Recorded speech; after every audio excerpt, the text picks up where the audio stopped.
Welcome to 101. I'm Greg Bassett, your host from the Salisbury Independent newspaper. It's a big day here at PAC 14. It's election season. We've got candidates coming in, and the number one candidate running for the number one job, Mayor Jake Day. Welcome, sir. Thank you so much, Greg. Always a pleasure. So you're going to run for mayor? Yeah, I figured I'd go ahead and run for mayor. Running for re-election. This is a job that I absolutely adore.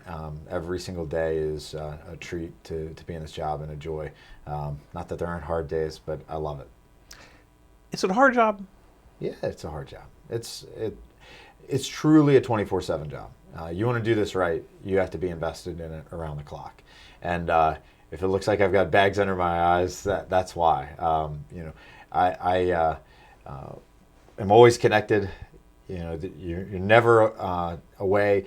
Our battle rhythm, so our rhythm of coordination and data management, measuring our progress toward goals and communicating with department heads, not to mention all the other things that go on, is intense. We have a high operational tempo, but I think that's the way change is made.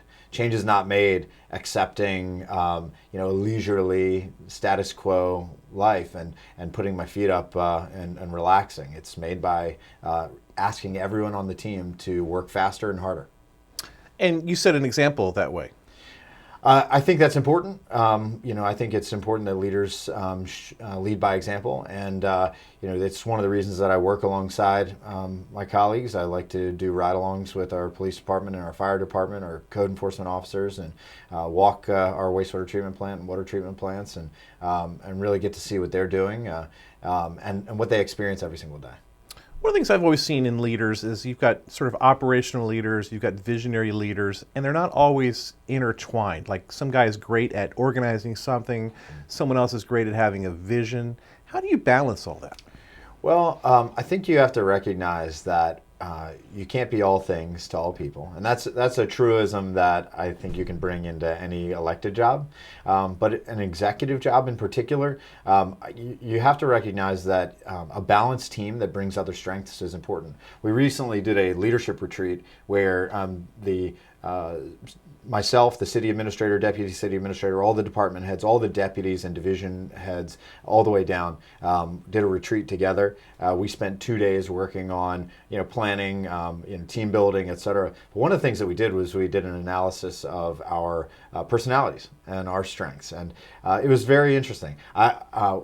38 different measurements, 38 different resultant characteristics of leaders would identify who you are as a leader. I was the only one that that led with futurist.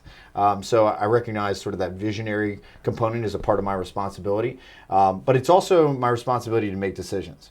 I have a mantra that, people need to understand that I'm not going to tell you how to do your job. However, at the end of the tailpipe, what we're measuring, the thing that we want to change, you've got to be making progress toward your goal. You've got to achieve your goals that we set for you. And if you're not, then you need to be clear about, this is because of a resource deficiency, Mayor, here's what I need, or this is because of, we set the bar too high, or I failed in this way and that way, and here's how we can correct it or make it better. But ultimately, you've also got to recognize that you bring the responsibility of making the decision.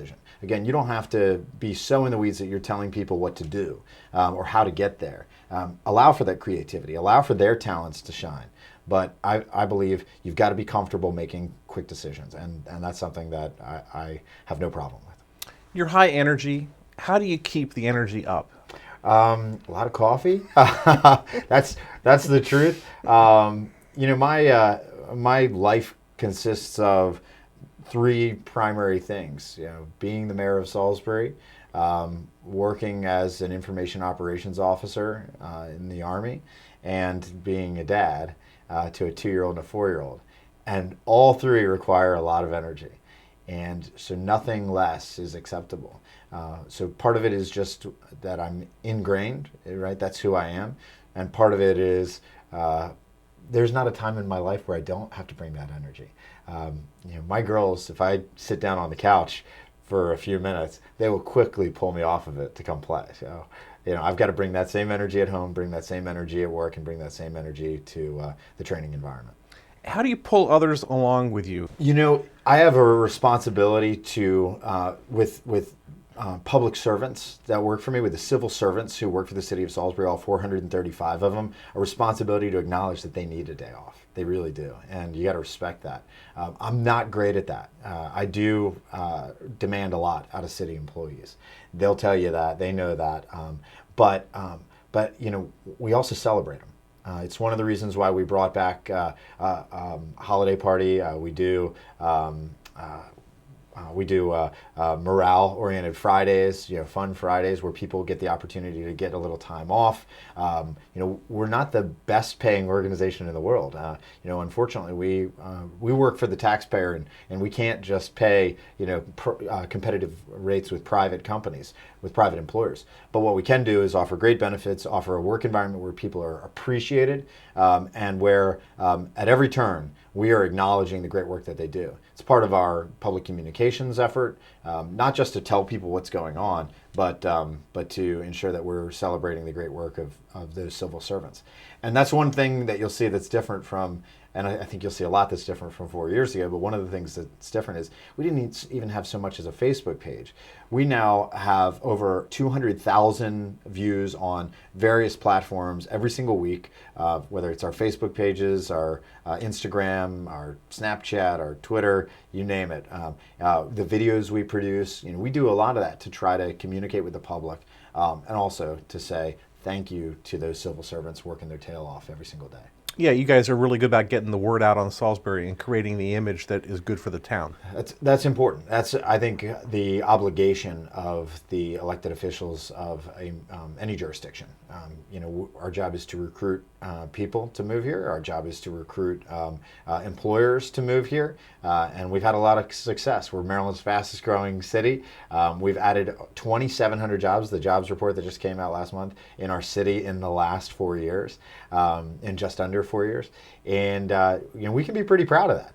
We can be pretty proud of the fact that we've added more jobs than we have people, people in that time, and we have more jobs in the city than we have residents. We're fairly proud of that. Most of the jobs in Wycomico County are located in the city limits, and it means we've got a lot of in-commuting. It means Route 13 is a little more congested than it used to be, but we're very proud again that our employment base is growing, that wages are growing faster than they're growing in the United States of America, that we remain a diversified economy, and that we've got 12% manufacturing employment, while the state of Maryland has 2% manufacturing employment.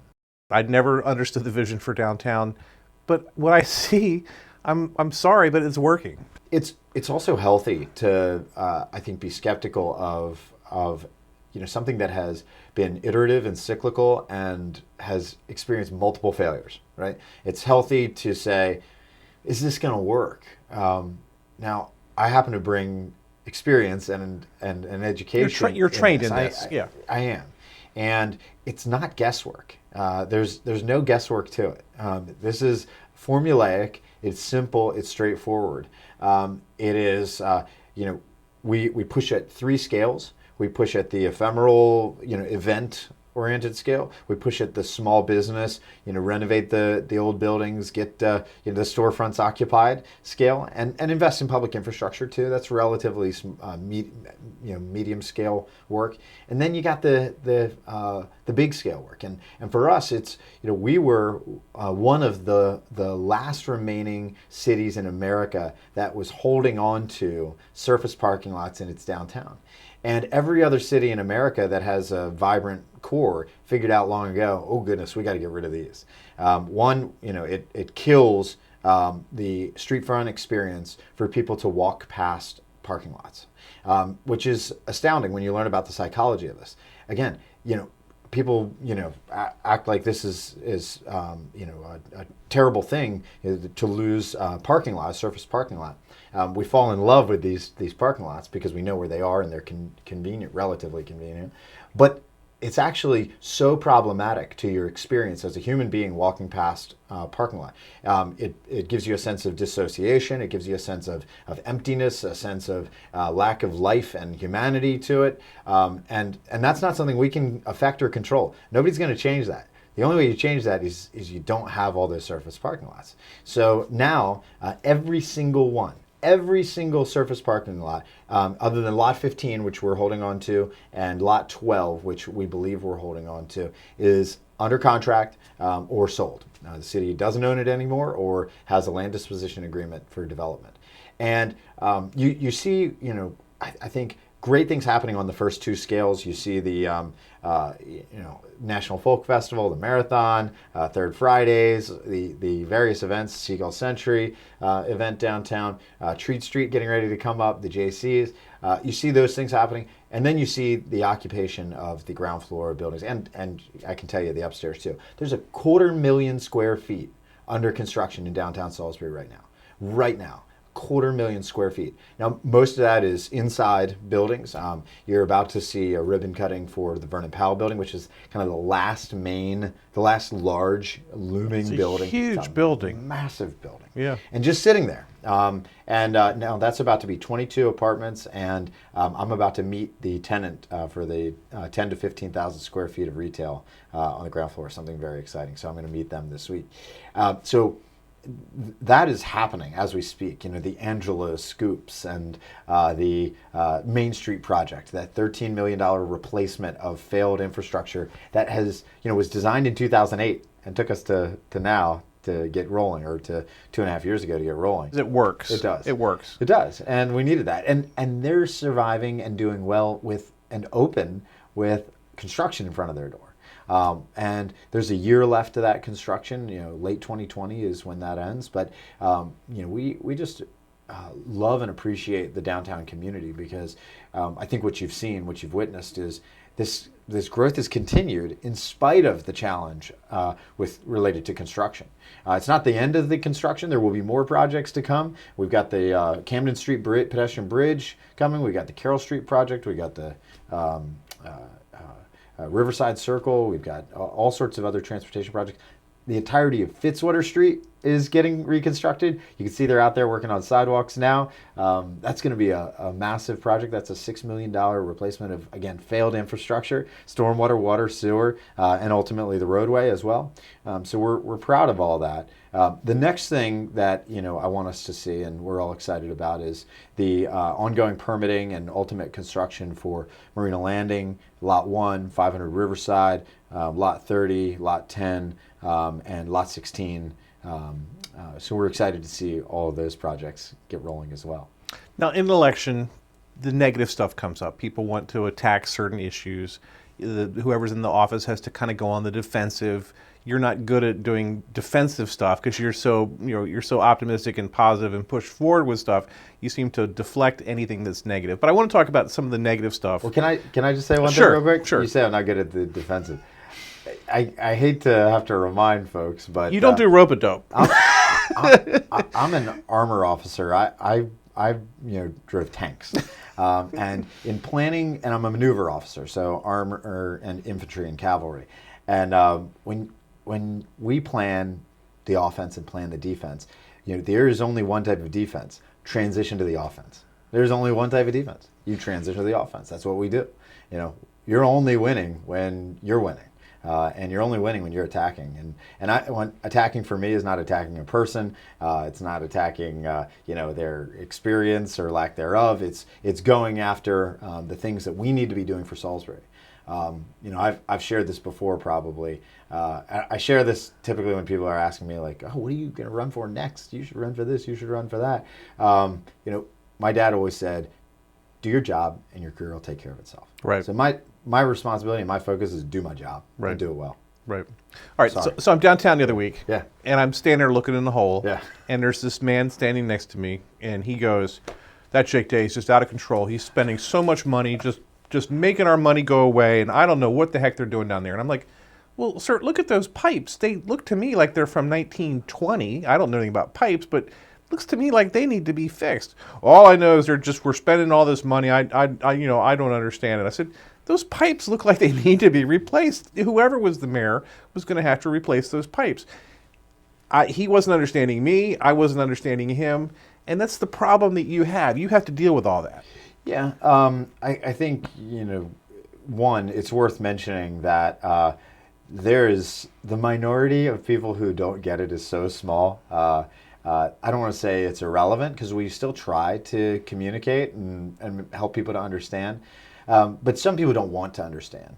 The second thing I'd point out is when the funding began for the Main Street project and when the planning began, I was still living in England. That's how long it's been. So this stuff has been in the pipeline. And frankly, literally, yeah. And frankly, it should have happened 40 years ago. Right. You can't leave pipes in the ground, unfortunately, and do no work to them and do no replacing of them every 100 years and expect it to be easy, cheap, or quick. So it's going to be none of them. I was on city council when we allotted the final amount of money for this work. So, is Jake Day spending that money? Technically, but that was money that was allotted in budgets before I was in office, and money that's been sitting there. We haven't had to raise taxes. We haven't done anything. That's one thing that comes up occasionally is taxes. People saying my taxes are going up. Well, your property value is going up.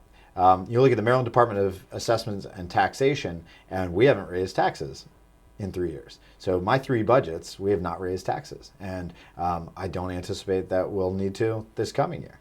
We've seen property values skyrocket around here. The fastest growing rate property value climb in the state of Maryland. 31% for commercial properties last year, 11% for the third of Wycomico County that was reassessed. And we've seen consecutive years of property values rising. And that's the way you should do it. Grow the economy when you can, grow the economy and reap the benefits. Don't put the burden on the backs of the people when you don't need to. And so we're excited that we've seen a AA bond rating now. We just got news that it's been re-awarded to us. Cities our size don't normally have a bond rating. Yeah. Don't need it normally. We went and said, can we get a better rate than the banks usually give? So the banks are usually the lenders to cities, small cities like us. And we said, can we do better than that? And the first time we did, we saved $1.6 million in debt service. And we're about to announce that we're saving over $1.9 million in debt service on this bond issuance, which is amazing. That's $2 million that we get to put into other things, or that we give back to the citizens by not having to raise taxes, not having to increase water and sewer rates, anything like that. The other thing is we're proud that we have now returned to almost 9.9 million, just short of 9.9 million in our savings in our rainy day fund. That's all money that is now where it should be in terms of our relationship between unrestricted reserve and our operating budget to ensure that we're in a safe position if the economy crashes. Right, you've got a recession coming, so you want that to be stable. Well, and I'll tell you something about the recession. Every year I speak at various events that recur in our area, and one of the recurring ones is this commercial real estate forum that I speak at. And every single time there's this renowned economist that comes and speaks after me, and it was like 3 or 4 years ago. Next year, recession's coming. Here's what it's going to look like. We're going to get through it. It's not going to be that bad, but following year, recession didn't happen, but next year it's coming. So just deal with it. Be prepared. This past year, okay, so the recession didn't happen, but mark my words, it's coming next year. So I think we are. It's nice that we're in this period of expansion, economic expansion in the country. I think it's likely to level off a little bit. Yes. I don't know that we'll experience 2 consecutive quarters of negative economic growth in the next 12 months. I really don't believe that. Right. I know there are worrisome signs, but the other thing we know about Salisbury is that when we were weaker, when our economy was weaker, when our economy was less diverse, we were still a resilient place. Right. And we always went into it later, we came out of it later. Right. And it was a shallower dip than it was Right. in other places. And what I think is going to happen this time is we're going to weather it even better. If there's a dip at all, we're going to weather it better. And the other thing that people should recognize is that Salisbury's revenue, the city government, is dependent upon property valuation. And it was a real estate bubble that caused the last recession. So if that's not a component or not a driving component of the next recession, our city government may not experience any downturn. Right. So while there was a commensurate raise in property tax rates last time, I don't know that we would experience that same thing this time. The downtown stuff's very inspiring, and learned a lot about the possibility for downtown. So thank you for that. Yeah. And we saw that in Berlin too. I mean, Yeah. I could never imagine Berlin's a investing great money town. in downtown Berlin, but that's worked out. It really has worked out. The other thing you get hit on all the time is the crime situation. Now, I always say these are the best crime stats I've ever seen, but then I'm confronted with, but people don't feel safe in their neighborhoods. Sure. So what do you hear on that? Well, I think generally, if people are saying they don't feel safe in their neighborhoods, there is a perception bias and frankly, there is also a politicization of crime in America that part of the political spectrum thinks the sky is falling and things are getting worse, and others who are more data driven don't. Here's the thing about crime: there's always too much crime. There's never an acceptable crime. Last night, and I have to call our county executive. Last night in Wycomico County, just outside of Salisbury, there was a stabbing. There was a homicide. And I want to make sure that Sheriff Lewis and MSP know that anything we can do to help. I'm sure they've got it and they don't need us, but anything we can do to help, we will. Is that indicative of a crime wave? No, it's a data point. Is it terrible? Absolutely. Should we do something about it? Should we focus on that? Should we find out what happened and see what we can do? Or should Wycomico County and the Sheriff's Office and MSP? Absolutely they should. And we do that with crime constantly. But what we've seen is a divergent calls for service and Part 1 crime. And people who understand this know that Part 1 crime is what we have to report to the FBI UCR and is publicly available. And that's a sacred statistic. There's no messing around with that number. It's a federal crime to mess around with it. Yeah. You can't. You go to jail. Right. We go to jail. I find out. For people who like to politicize this stuff, they'll say things like, the mayor says crime is declining. The mayor doesn't say anything. The statistics say crime is declining. I find those statistics the same time the public does. We put it online every day. That's when I find out about it. I don't, get to see that privately and go through it and say, well, why is this coded like that? Why is that coded like that? That would be inappropriate. And our police chief doesn't either.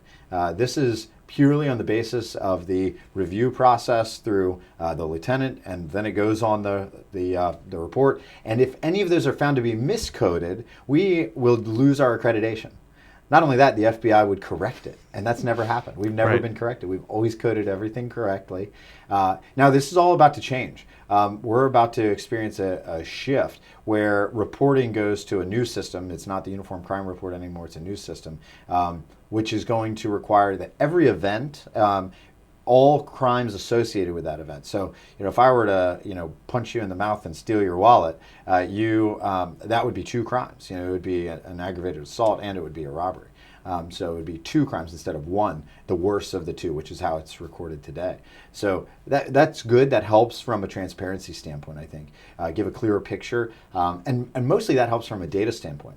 We are getting ready to roll out something that we're really proud of, which is a artificial intelligence-based crime prediction tool.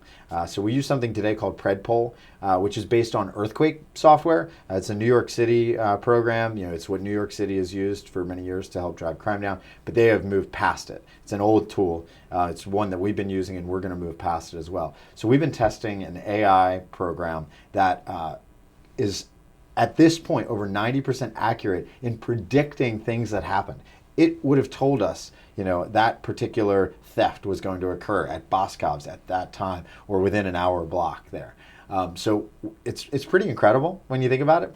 I don't know if you've seen Minority Report. It's kind of like that with the balls and the precogs, but it's amazing. It's astounding. But it's a really important tool.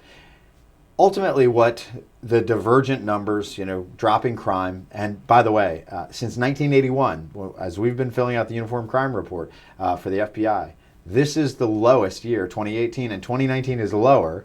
We've seen a 23% decline in crime from our 5-year average just this year, a 9% decline in crime from last year at this time.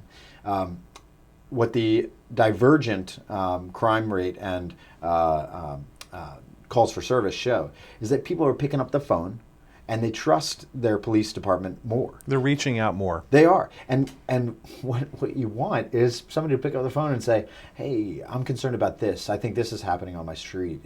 And not, hey, a crime just happened to me. I am a victim now. It's too late. So you want that. You want those calls for service to rise and for your Part 1 crime to plummet. And that's what we've experienced. And by the way, I claim no credit for this. I mean, I'm proud of certain things we've done. We have ensured that we have the most competitive pay rate of any local police agency on this peninsula. We have, MSP is our only competitor. And we are very, very close to MSP. Every piece of equipment our police officers have asked for, we've gotten them. We have ended the era of lawsuits against the city. I mean, we haven't had an embarrassing lawsuit in 4 years. We haven't had to terminate an officer in 4 years. And knock on wood, I hope that continues. But I also think it's worth pointing out that we added 16 officers to the street when I was on city council, when I was city council president. That was one of the things that I wanted to get involved in, run on initiatives. But the real track aligns to when Barb Duncan came here, when Chief Duncan came here. And, whatever your opinion of, community policing and the approach that she's brought here, it's worked. It's worked. It's undeniable. The facts are in, the proof is in the pudding, and it's undeniable that she has been successful. The other thing people complain to me about all the time is traffic. I mean, you hear this, I'm sure your day is filled with traffic complaints. I don't know that anyone knows this, but the greatest thing recently is Waverly Drive. You're doing a little experiment there on Waverly Drive.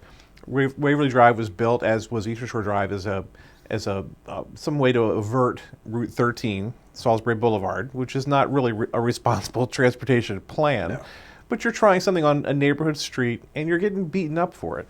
Well, by some. By many, we're being applauded for it. Right. Ultimately, this comes down to one simple thing, two simple things. Number one, listen to the people. Listen to the people. And what people were saying was we ought to have an environment where it's safe to get around the city, and no matter our mode of transportation.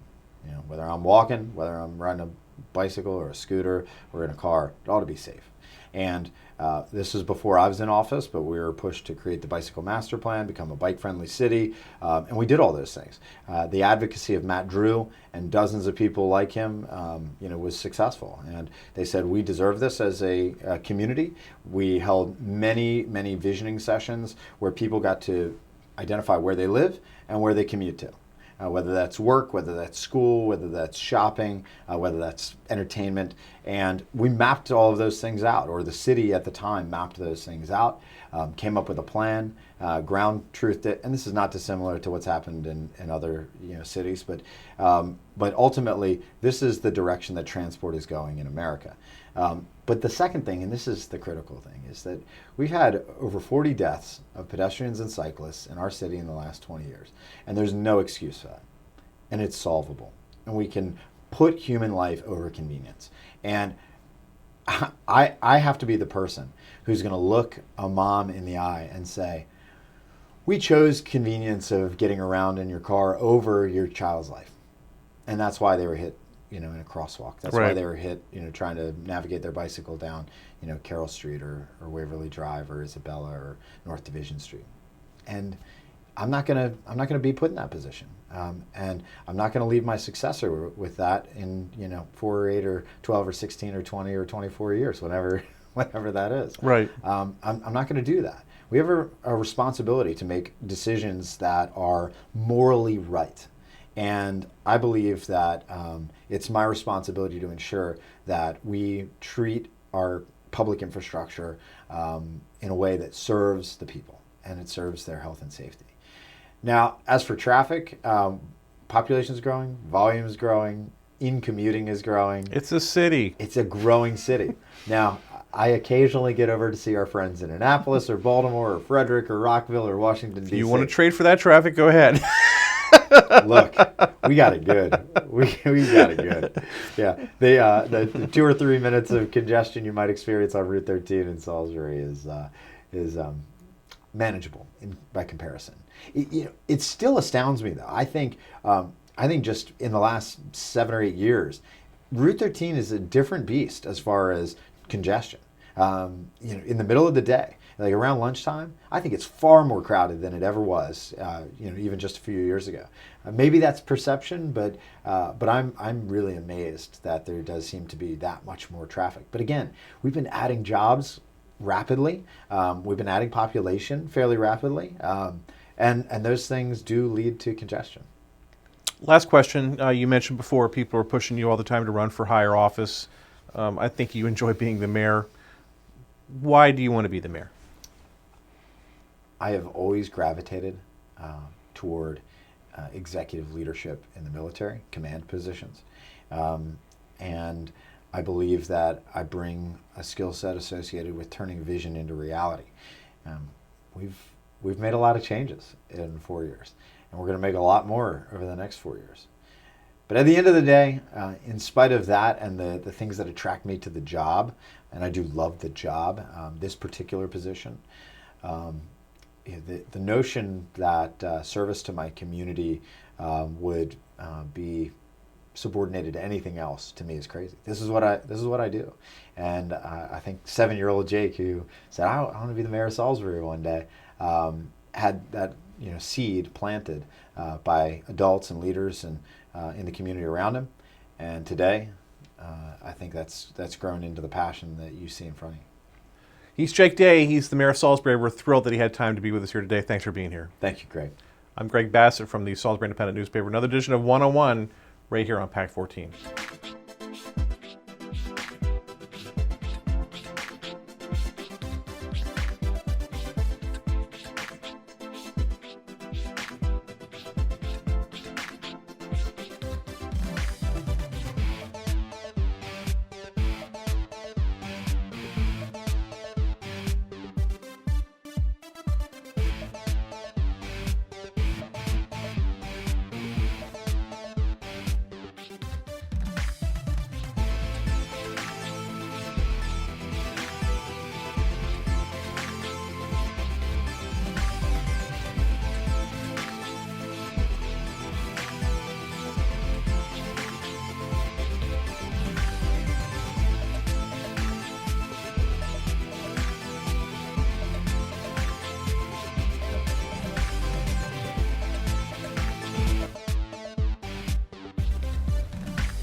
First Shore Federal is proud to support PAC 14 and one-on-one. We'd encourage every business to support PAC 14 and pick a program and support it, and let's make a difference.